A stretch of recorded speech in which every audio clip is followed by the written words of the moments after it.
नमस्कार मित्रांनो, श्री स्वामी समर्थ। माझं नाव शालिनी आहे। माझ्या चॅनलवर तुमचं सर्वांचं स्वागत आहे। आजच्या या व्हिडिओमध्ये तुरीच्या दाण्यांपासून बनवणार आहे आमटी। तुरीच्या दाण्यांपासून बनवलेली आमटी महाराष्ट्रात खूप चवीने खाल्ल्या जाते आणि परत चविष्ट पण आहे आणि पचण्यास हलकी असते।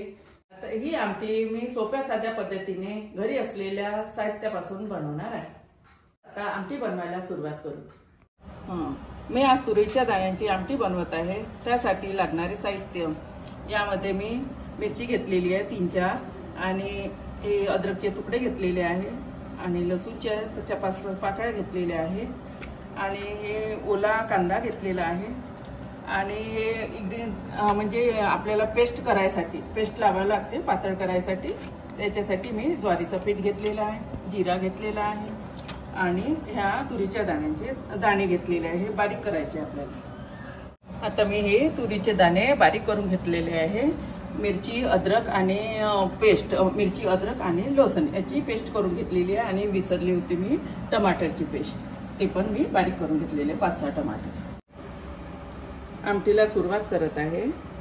आधी 2 बुटले तेल टाकायचे, नंतर जिरं टाकायचं आहे,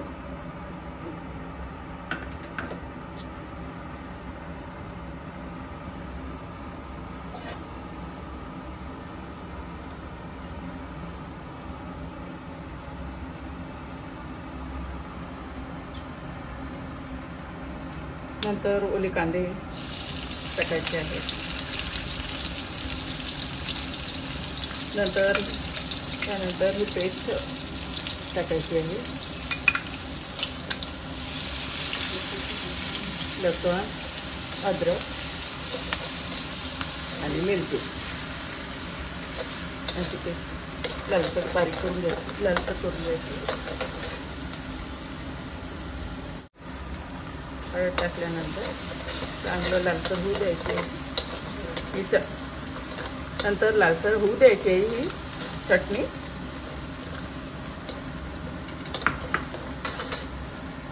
नंतर लाल तिखट टाकायचं आहे 2 चम्मच, चांगलं तिखट खायसाठी। फिक्की चांगली वाटत नाही। नंतर टमाटरचं पेस्ट टाकायचं आहे,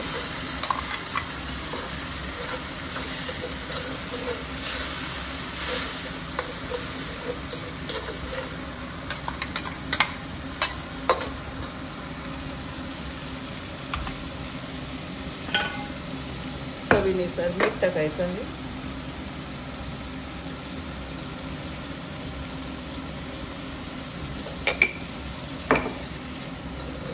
नंतर ही चटणी होऊ द्यायची, शिजू द्यायची।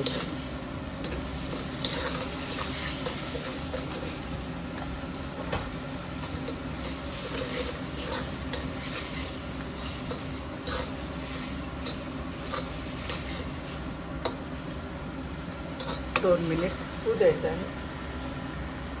आता मी ते ज्वारीचं पीठ घेतलेलं होतं, त्याला मी पातळ करून ठेवलेलं आहे।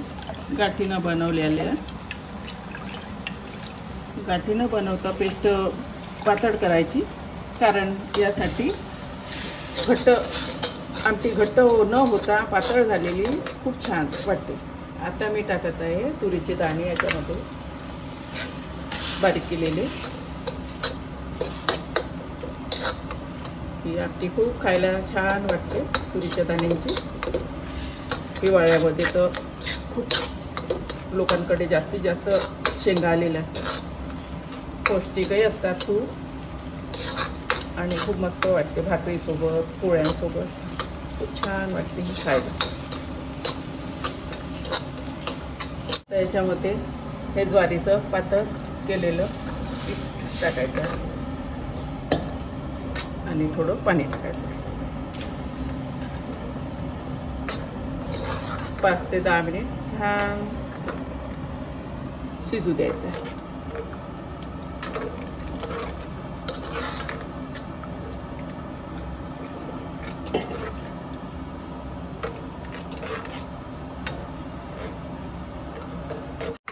आता ही ती 10 मिनिटांनी आपली आमटी बनवून तयार झालेली आहे। याच्यावर आपण टाकत आहोत सांबार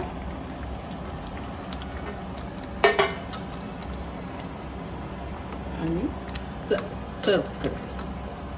पोळीसोबत भाकरीसोबत मस्त आमटी वाटते।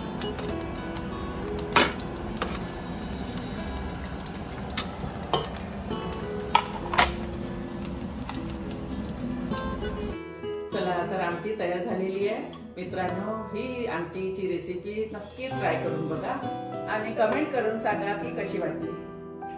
आवडली असल्यास सबस्क्राईब करा, लाईक करा, शेअर करा आणि सपोर्ट करा मला। धन्यवाद।